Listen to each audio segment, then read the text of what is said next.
With tonight's webinar. My name is Marjolein. I'm the Director of Biomedical Engineering here at Cornell University. I want to say a couple things to you about Cornell and then talk about biomedical engineering. But I want to start by saying that we're all currently living through a bit of a strange time, and the world is changing profoundly daily, very quickly.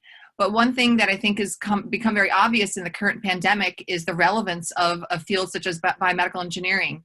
If you look at what our faculty are doing and our students are doing, we're working on things such as vaccine design. We're looking at respirator design. We work on understanding exponential growth of disease. We look at the epidemiology of disease spread, and these are all things that fall under biomedical engineering. And one thing that this current pandemic situation has really made clear is the value of biomedical engineering and the contribution that biomedical engineers can make to our world right now, and how important that contribution is.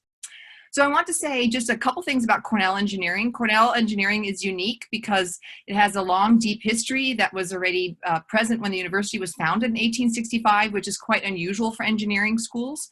And at the turn of the century, in the 1900s, early 1900s, Cornell was producing 1 out of every 5 engineers in the US or so.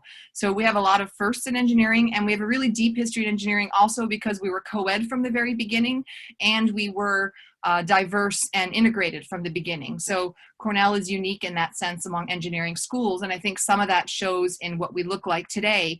Because if you look at the College of Engineering today, we are 50% female, which is really unusual for a College of Engineering, and I think that reflects our history and our past and where we've come from.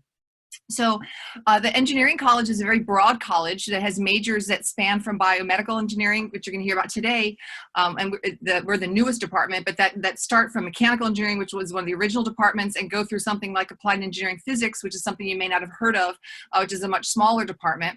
And then we as biomedical engineering are the newest department in the college. We were founded as a department in 2004, but we didn't have any major undergraduate students and majors yet until 2015, when we started undergraduate major and admitted a first class of sophomores that year. And those sophomores graduated in 2018, and you'll hear from some of those sophomores on today's panel later in this call.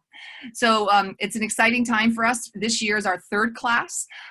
We started with a class of 19 sophomores in 2015, and this year we have a graduating class of 50 students that are graduating this year, so, or 49 actually. So we've slowly grown up. Last year we graduated in between that 32 students, and so we are coming up class by class. And what's also quite unique about biomedical engineering is that we are 80% female at present, which is unlike any other major in the college and probably in the country at this point in time, which is quite unique. So again, I've already mentioned that it's a time in which we're quite relevant, and so I want to welcome you all, and you're going to hear a little bit more about the major, where this can put you, and then again, how you get equipped with tools to contribute once you come out of this major. So with that, I want to hand over to the Associate Director, Jonathan Butcher, who's going to tell us more about the major.